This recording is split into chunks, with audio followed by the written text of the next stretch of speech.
Hi everyone, this is AutoML training committee meeting on 25th of August. Welcome everyone. I will start sharing my screen.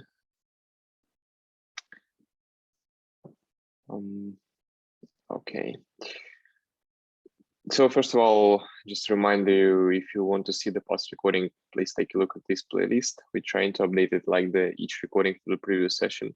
Also, I can take a look in the particular session to see the recording on the top of this date. In the meantime, if you want to just add something to the agenda, please feel free to update our doc here in the future agenda items. So first of all, I have a couple of items from the Katib side, which we probably should discuss today. The last one is like regarding to our summit, which was in July. So this is the last call. We ask you to provide our feedback after checking the videos and attending the summit. This is very valuable for us. So if you have like two or 3 minutes, please feel free to just leave the feedback here. If you want, just let us know how we can improve our summit or what like the session you would like to see in the future. It is very important for us to see the feedback from the users. So please, if you have time, just update this form. In the meantime, the recordings are ready, as we said previously, and if you miss some of the sessions, just check this YouTube playlist. Okay, so jumping to the next items regarding to the Katib. So I have announced that the first release candidate is ready. So you can try out at least like the first release candidate for 0.12, which will be included in Kubeflow 1.4. We haven't like created the changelog yet, but in the future, once we officially like release 0.12, we will just create the official release here in the Katib page. Also, I have a couple of questions regarding to the release. So first of all, I think the questions to Jonah: do we want to cherry pick this change to the 0.12 branch? We can do that. Just that, in my opinion, I think we can do a couple of more testing cycles in master itself and then get it merged. So that way, I think it will. Either ways, it looks okay. I think it can go in final release for sure. I think since we have 2 more weeks. Do we have 2 more weeks? When is the last release cut? Yeah, I think 6th, right, Kamaras? What is the last day? Correct. Yeah. 2 weeks. Yeah, so I think this we can cherry pick maybe like end of this week, probably. Like, or start of next week. Yeah, but the question is like, what is the testing you want to see? Because the manifest will not test it as long as we do not include, as long as we do not like cut the new release candidate from our side. Yeah, that is true. Yes, so in that case, I think like I will just add the cherry pick here. By end of this week, we will do that. Okay. By yeah, Friday, we get a yeah. Yeah, we probably just can try to test it manually. I will just because unfortunately, even like the last images currently we push it manually. I will try to do like to push the latest changes to our Docker Hub to have like at least to have this change on the latest controller version and the latest like chocolate version of the suggestion. We can probably just verify if it is like the have you enabled test for the release branch? Yeah, this is a good point, by the way. Yeah, we also need to do it. I will submit the PR in the testing repo today. Yeah, and once we have that, immediately after that, I will create a cherry pick. Yeah, it's a good point. Yes, and also I don't know, you have any ideas which kind of testing we want to see, because this is affecting only grid, right? It doesn't affect any other like suggestions currently. No. Yeah. Okay, sounds good. So yeah, we will try to like at least to test the grids on some examples and to see, because I think this feature, this like fix is important for 0.12 branch, so it might be good if we have it. Okay, so regarding to the other items for the release, I think Kamonos, you commented on the issue regarding to the guides for the KTPUI, right? I think it's this one. Yep, I've added it to the Kanban board for the release as well. Yeah, so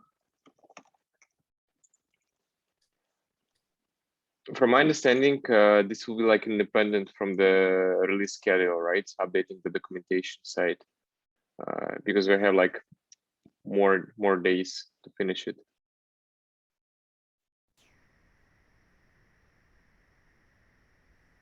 Phase to also end in 2 weeks. Essentially before the distribution testing starts, so distributions can have the up-to-date doc for the code as well. Although, okay, we're going to be a little bit flexible if someone wants to merge things. I mean, it's docs. We always want docs, but you know, the idea is that distributions should have the docs ready. Okay. Sounds good. So I also like see that you probably want to include this fix in the 0.12 branch. Do you think we have enough time to fix it? Yes. I've also started working on it, and I'm commented on the issue as well. Okay, sounds good. I will also like include it here.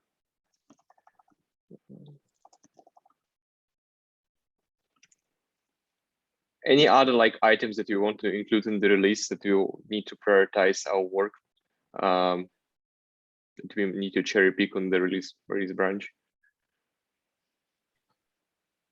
I think for now that is good. Probably like we have to see whether the parameter rename also have to be taken in. I think I will add that PR also in the release, because I think that will clarify many things, right? Oh, do you mean this one, right? The request number. So both of them are kind of related. Since we are introducing a new parameter, I think it is better to do that change now, right? Yeah, but I have a doubt here because it affects all of the suggestions, and we need to make sure that all of the suggestions are working. And that also requires some documentation changes. That's well. Okay. I don't know. I mean, we can include this definitely in the branch, but this probably definitely need to be tested properly on all of the suggestions. Right. I don't. Do you think it's a good idea to do it like in 0.1? Yeah. The only thing is parameter renaming might be okay. Yeah, I think either ways it is good. Yeah. Just that it is a little confusing right now. Yeah, because I think gRPC is kind of hidden from the user side, because not many users actually touching the gRPC manually, right? So they're just using our algorithms and just suggestions in what is coming in place. Okay, so then I'll just cherry pick up here. I'll let you know that. Okay, sounds good. Yeah, because we need to also update this doc. It's related to our gRPC reference in the website. But okay, sounds good. So we can do it. I think we can do it after like 0.12. Yeah, this is fine. Okay. Anything else that we probably haven't like touched regarding to the release? I think we are good to go. I think the things that we targeted have gone in. So I think we are good to go there. Yeah, currently we have like the feature-free stage, so we cannot include any new features, only like bug fixes, which we need to fix there. Okay, so jumping to the next item, we have a couple of like such time to discuss this topic. So I think in the next probably few weeks we should update the README from the KDIP point of view. So I don't know if you like already like read my proposal here, but do you have any comments regarding to how we should like show the users the necessary information from our framework?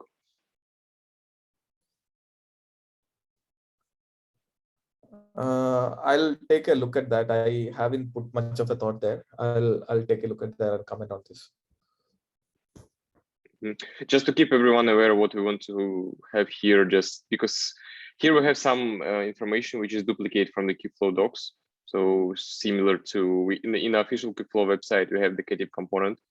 And here we have almost all of the up-to-date doc, which is user-facing. They are located in the kubeflow.org. And here in our README, we like previously, historically, we try to just explain all of the necessary information. I think currently is like redundant because all this information just copied from the kubeflow.org website.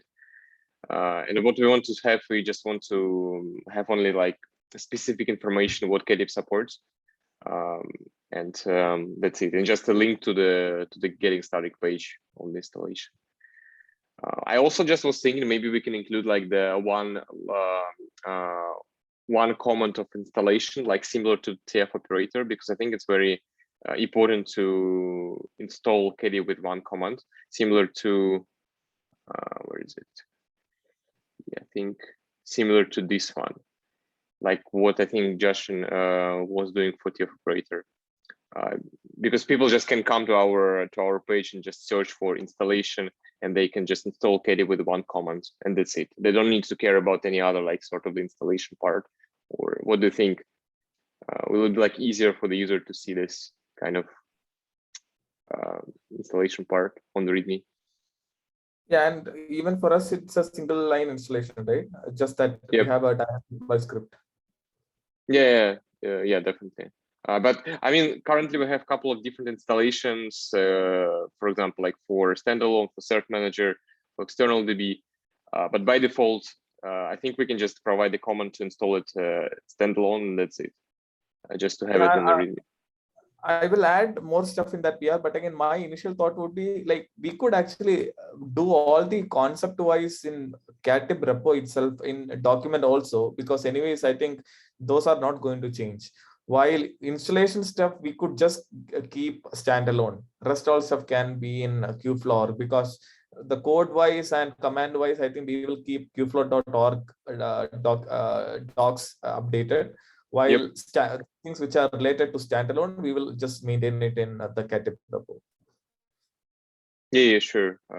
It makes sense. So just take a look, because I'm strongly like suggest that we probably should create like the table with all supported algorithms and all supported, I don't know, frameworks. It doesn't really matter, but at least like the algorithms.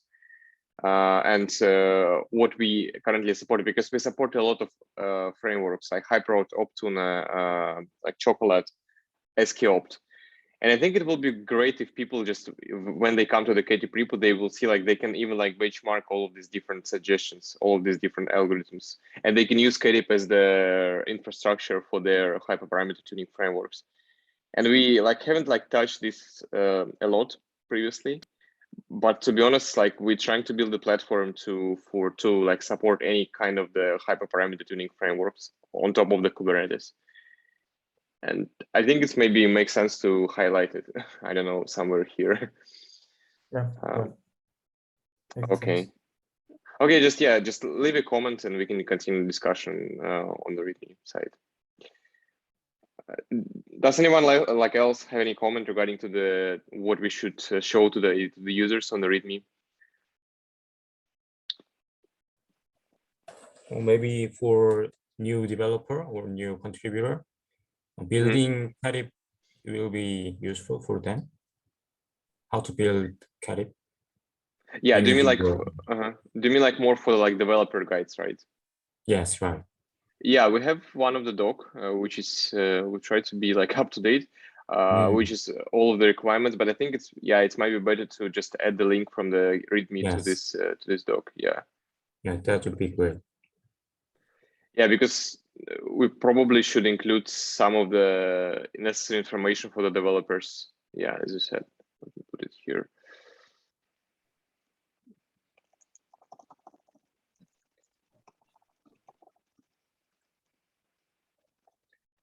Any other suggestions?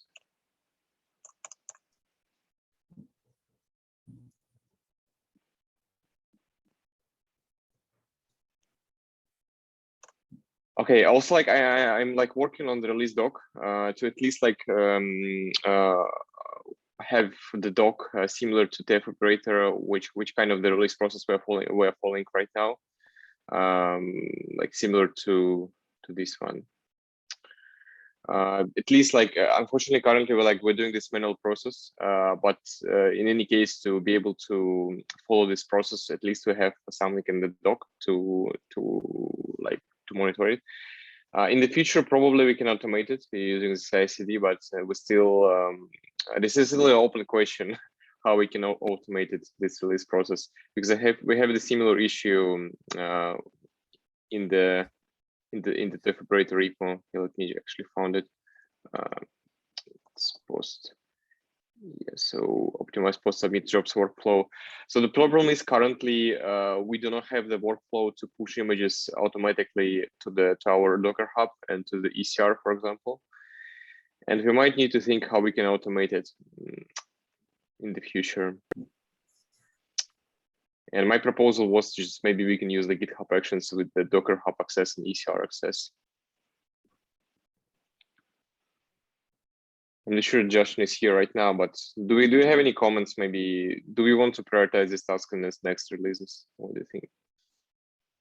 Yeah, we can. We should definitely do that. I think if we can avoid manual pushing, I'll talk to Justin as well regarding what to do.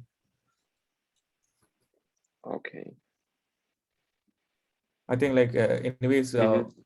We'll discuss that, but in TF in all-in-one, I think definitely there is a need for enhancing test and the releasing framework altogether. So I think there is some effort to be put. I think, and it is just one-time effort. So once we put that, we can reuse it for all the time data, right? So I think that's it.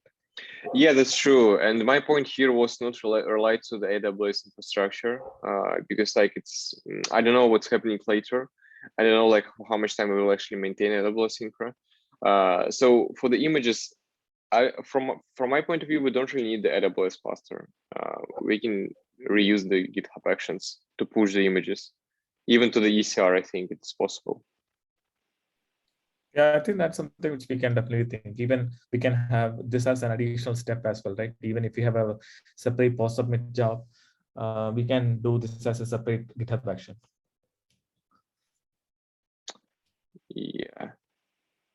Yeah, because the problem was again with the AWS info that it is very hard to restart it in case of the failure of any sort of the building parts. But that issue would be even there for GitHub Actions as well, right? But GitHub Actions can be restarted manually by the right permission administrators. With right, can we do that? Yes. Even now, if we go to the KDIP and if we, for example, click to this section, I have the right access to the repo, and here I can rerun all of the jobs. Okay. So similar to the pull process, we also can rerun the pulling mechanism for the images. Yeah, but let's continue discussion because Justin is not here right now, but we probably can do it in the next release. I hope we can automate. Yeah, I think this will be so. I had a discussion with so the test framework and releasing should be one of the highest priority because test is something which we have integrated all the steps. So so Sid is actually working on the test framework to ensure that all the tests from the other frameworks, including PyTorch, are integrated to the all-in-one. So I think once that is raised, we will see how we can enhance that. I would also like say that probably we should start with just the unit testing, not with the integration testing with the end-to-end workflow, because it will be easier, right? Because I'm not sure both are required. Yeah, both are required. Even like the env test, like the using the env test package from the control runtime can help us a lot. I don't know if PyTorch has this kind of the testing previously. Do you know anything about it? That what we're using in KDIP, for example, to test the controllers manually. What's that? I didn't get that. Yeah, it's like, let me show you. So it's like the end test package. Yeah, it's very similar. It's very similar. Do we have it in PyTorch previously? Do we had, I think, partially, but not fully. We had partial stuff there. Not we hadn't written for all the modules, but for controller ones we have it. Okay. Yeah, because this is very powerful tool, and we can even like test the controller without interacting with the cluster with the CI/CD. Yeah, I agree. We definitely, I think with respect to test and release, I think that itself is a huge effort. We have to definitely prioritize that. Okay. Yeah, we will. Let me put it here. So partially, like for the integration test, right now Sid is working on integrating the integration test from the other frameworks. But we have to really see, even for the unit testing, we have to, and for the test, definitely this would not get over, right? It will happen for some more time. There is lots of effort there. Yeah, that's true. And jumping to the CI/CD, like the AWS, probably should have another discussion how we will support it with the multiple frameworks. Yeah. Okay, sounds good. So jumping to the new UI, so do we want to discuss which items should be the next one, and maybe can also give the update regarding the timing you can like spend to work on the UI integration in the next release? For the next one, the one I had in mind was definitely the logs for the suggestions, so that we can also, because with this way the UI will start having showing logs, so we can go even one step further then and try to find logs from underlying jobs. And yeah, this is the main thing I'll work on once we're past the release. What about like the trial logs as well? Because we have the item, I think, here. Yeah, trial logs and experiment logs. I'll start with experiment because it's more simple. We have just one pod and we know how to fetch the logs. But once we do it for that one, it's gonna be easier to say, okay, let's just extend it to fetch the logs for the trials. Yeah, do you mean like for the algorithm, right? Yeah, because for the algorithm, we currently don't have the page to view the suggestion status, right? So we probably should discuss how we can show it in the UI. What is the page should be to view the suggestion? Because currently we show only the experiment, but the experiment creates a suggestion, right? And this is another CR, which user might look like, might just check, right? Yes, I'll do some iterations. Your point is indeed an accurate one, because we might not need to give too much information to the user, because if someone doesn't know what the suggestion is, they might not need to look at their logs, so we might need to show it as an advanced feature or something like this. Yeah, and oh no, that's it. Yeah, also I just want to reiterate what Kimona said. I think that is also important, because we have to have a distinction of user versus developer, right? At some point, what is that boundary line where we give some information to user and which is good enough, and then after that it comes to the developer domain where it is actually to debug where it is gone wrong or something, right? Like I think that distinction would be really helpful. Up to now, I think this distinction might be, I agree, but not developer, but maybe Kubernetes user, because at this point for the suggestion, we're going to the underlying Kubernetes objects that get created for an experiment. Just an idea that we might name them developers or Kubernetes users. But yeah, I agree with the general concept. Yeah. But the question is how we will actually change, like swap the users between advanced user and just normal user, which doesn't know about like the suggestion. This doesn't have to be a distinct page, but for example, we can have there a tab for logs, and ideally it should show the logs from the trials, but we can have a button that says advanced options or advanced user, something like this, and once they click it, they could see, for example, the suggestion logs. or just have text that identifies that this section is for an advanced user, a Kubernetes user, a developer. So once someone sees the UI, they can say, okay, I don't need to look at this. I was actually thinking that probably for the trials we can have like distinct page when the user clicks the trial, because currently we have like these metrics, but in general we probably should show any like additional metrics from the by connecting the different results, and also like show the trial YAML to be able to see like the particular like the specific information, because currently clicking on the trial we see only metrics results. But eventually we want to also like show the trial YAML, and maybe any other like sort of the graphs that I think we have the issue for that. Let me page to manage on not this one. Yeah, so I think we discussed about like a couple of plots that we probably should about the interactive graph. I think that what we created, right? Yeah, because currently for the trial, we probably also should show the CR, right? What do you think? At least like the CR, not about the different plots. I agree. Okay, just stay there for a second.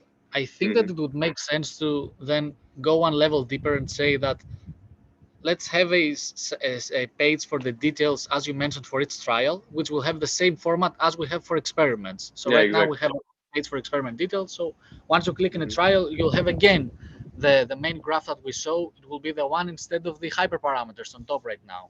Then it will have an overview tab, a details tab, a YAML, a logs. Yeah, this could work. Yeah, this was like my first thought about how we can show this, at least the trial logs, because imagine we need a page to monitor the logs from each trial, and it's not very easy to make it on this page, right? Because all of the trials, they have their own logs.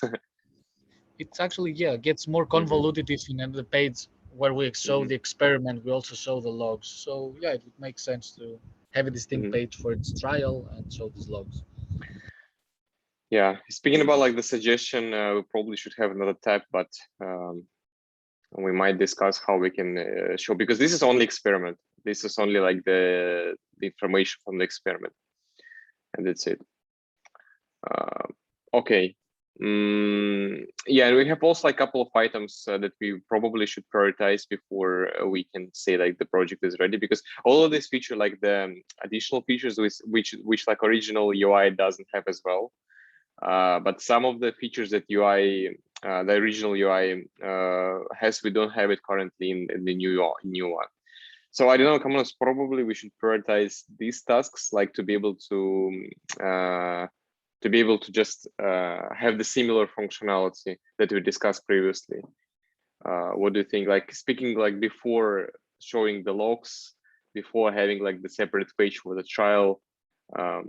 What do you think, like John, comments? What do you think? Like, should we prioritize the task for the feature that we don't have? I'm okay with doing both. If you feel you'd like to have a preference to each one, I can start working on that one first. I don't have a preference on working on one thing first. Yeah. And here, I just want to thank Kimanas for all the work, because I think this the new UI, in my opinion, highly enhances the user experience. So I want to just thank for all his efforts here. Thanks, Johnu. Yeah, appreciate it. It looks great, and like I said, which is more important, is like integrated very well with the Kubeflow Center dashboard, which like was one like our original proposal.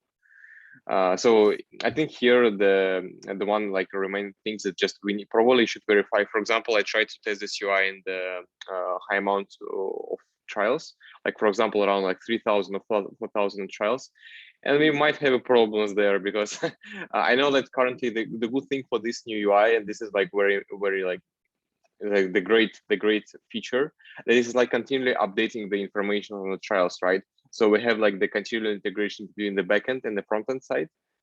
And once the experiment is flowing, we can see like the live updating on this graph and on the trial table, right?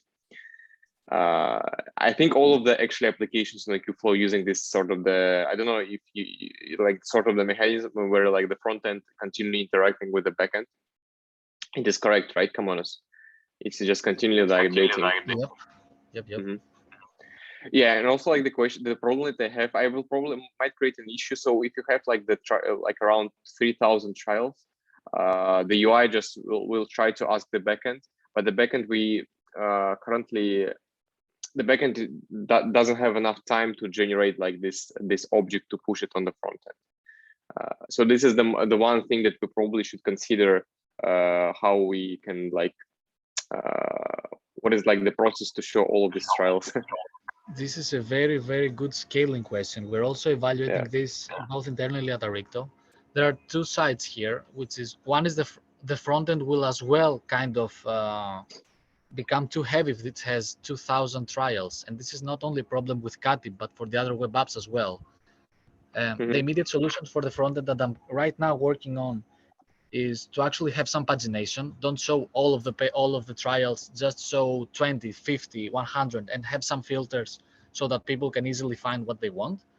And then the next part will be, as you mentioned, how can the backend actually implement the pagination to the UI so it doesn't have to send the entire list. This is a little bit of tricky problem for Kubernetes. I have evaluated some ideas, but if you open an issue, I'd be more than glad to provide what I've tried and see what makes sense to make it more efficient. But yes, 2,000 and 3,000. We're not yet. We don't have started the discussion in the notebooks working group as well in the scalability. But this is something that I'm personally evaluating because we're going to bump into this sooner or later since more people are using Kubeflow. Yeah, that's a very good thing to raise. Yeah, exactly. Because currently, I think we have like some sort of a timeout when the UI just asking for just sending the request to the backend side.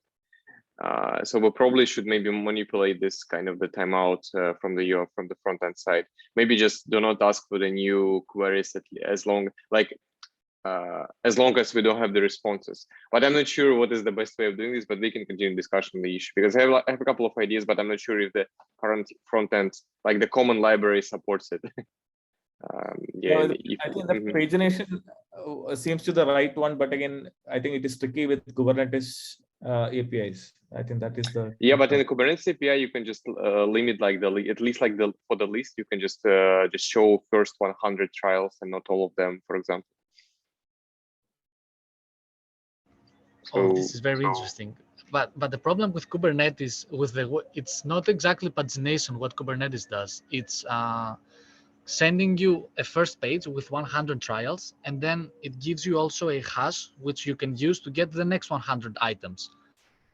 But I think there's no easy way to get the previous 100 items. So it's not like we can just do straight pagination by saying, okay, give me the first 100, give me the second 100. Because what will happen, for example, if someone deletes the first 100 notebooks, experiments, how do we go back? So, but these are very interesting things to expose and show how we can do them properly. Yeah, exactly. Because I think this is the as you said, like this is an important issue because since we building the cloud native infrastructure for AutoML, imagine that our users can run like maybe the experiment for 2 days, and the Kubernetes cluster allows them to do that. And I just verified this on the high scale experiment where you have like when you're running an experiment for 2 days, and from the controller side everything was fine, but from the UI integration, since the backend currently doesn't optimize for high amount of the information, we might have an issue in the backend as well. So this is the one thing that we probably should optimize also. But okay. One last question here, just a final one. The Go backend is using has a cache of the object of all the experiments, right? We're using the Kubernetes API. Okay, so most probably the backend itself already has always the full list of experiments readily available in its memory. For example, in Python, there is also a delay in fetching it from the backend. So I want to actually evaluate where is this huge delay. If the backend already has information to send 10,000 experiments, then maybe we could do something else, which is the backend, instead of sending 2,000 objects all at once, it could just send them in batches to the front end. So we have smaller requests, so which will be faster. And but yeah, okay, you get the idea. These are all very nice things. Yeah. Yeah, I think like what was like the trade-off here from the backend side when we so the Kubernetes API works very well and it's very fast. But the problem is like it is possible to store all this information in memory. But the problem is once we're actually creating the loop there and once we're constructing this request from our front-end side, it takes some time because we don't use any like threading or any sort of the concurrency here. We just continue like creating this request on the backend side, and this takes much time. I can give like more information later on how does it work, but it definitely can be optimized here. Okay. Yep. Okay, and jumping to just to the last item. So regarding to the examples, just a small point. So currently, we're supporting almost all of the training operators in KDIP. And we might just think how we can definitely, this should be refactoring. We should just show, instead of like the Minikube demo here, we should show the list, what does the examples for the folder look like. And we probably should point user to the particular example.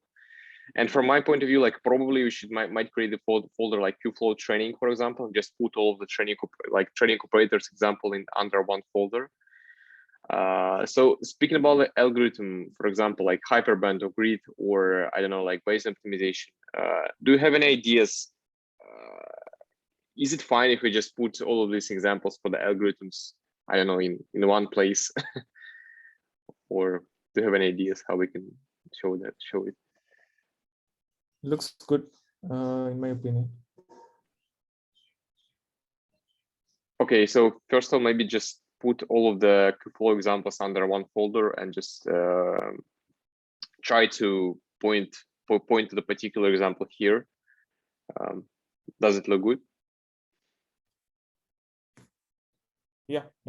I think this is fine, right? I think like one place to see everything. I think that should be good. What about like the trials like MXNet and PyTorch Minist? Do we want to put these training containers under, for example, trials folder? I don't know. Like this is just a training job. Yeah. Yeah, I think we can create multiple folders. I think this is not a big deal here. I think we can probably like add some code or something, like say different folder structure there to make it clear. But I think yeah, let me maybe first of all, I will create an issue and we can maybe continue follow up there, how we can reorganize the examples here to make it more clear. What do you think? Yeah. Okay. Yeah. So, any other comment suggestions? Maybe how we can organize examples.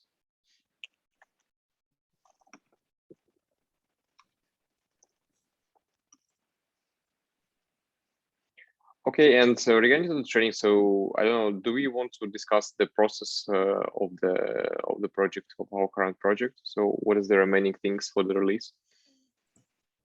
So currently we are fully unblocked, right? Like we don't have anything much here.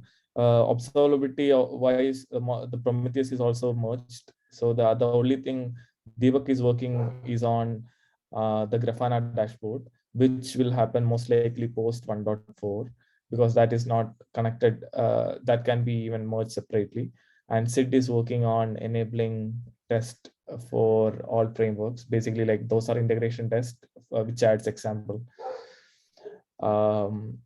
And that is what it is. And currently we don't have any blockers as such. I think after this, the most important one that we have to focus is definitely test and image build.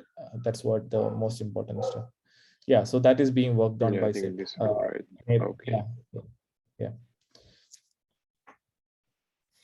So probably I should prioritize so those are the integration test. Yeah, with that I think we are good to go, because that would add all the examples from other projects as well into the pipeline. Yeah, we also I think discussing about like the scalability testing and also like the production readiness there. I think it can be like in the next release might be. More importantly, that currently we don't have any issues because I just verify like the current training operator on the examples from the KDIP side, but I haven't like test all of the features from the API perspective. So we might have like more issues once the distribution start testing. Yeah, The question is like, the questions that I have here, what's happening from the release perspective? So once the manifest will have the official release and once the distribution owners will start the testing, how we can fix these problems? Do you have any process there? It's maybe questions to the commands. Can you repeat the question? How? What's exactly the problem that for distribution owners? So what's happening if distribution owners will find any issues in the components? This is the purpose of the distribution phase and why we have 3 weeks, so that they will report the issues, and ideally the tech leads of each working group will evaluate if they're really important to block a release, if they have the cycles to implement them in the 3 weeks for distribution testing, and based on that we'll evaluate whether to release, etc. So is it correct that before official release we do not cut the 1.4 release of Kubeflow?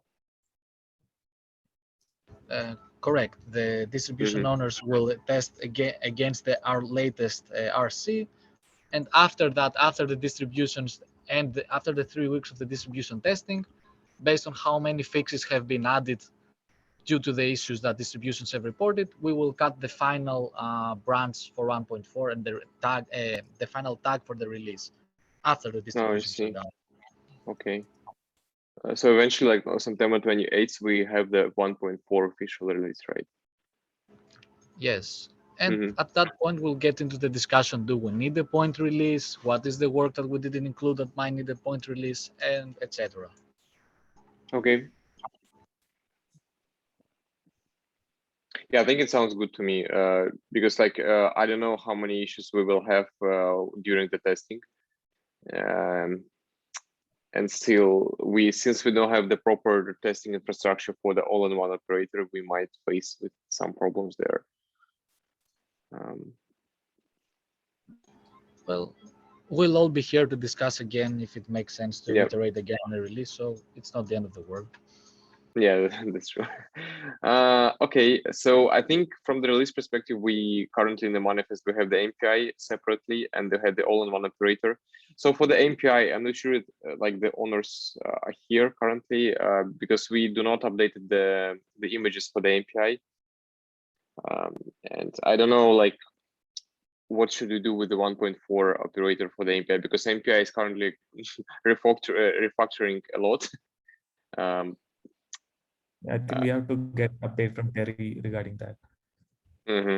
Yeah, let's just ask MPI owners what should be included in the 1.4 release. Yeah.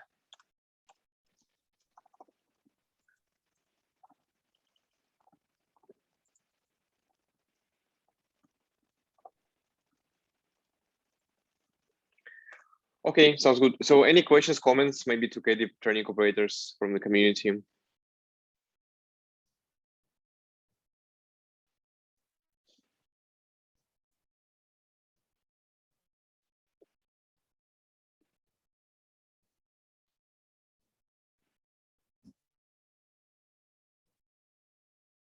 Yeah, I think these PRs that we have currently, we probably will not include in the release branch, but at least like we can start to merge them to the master to just show the users new changes there.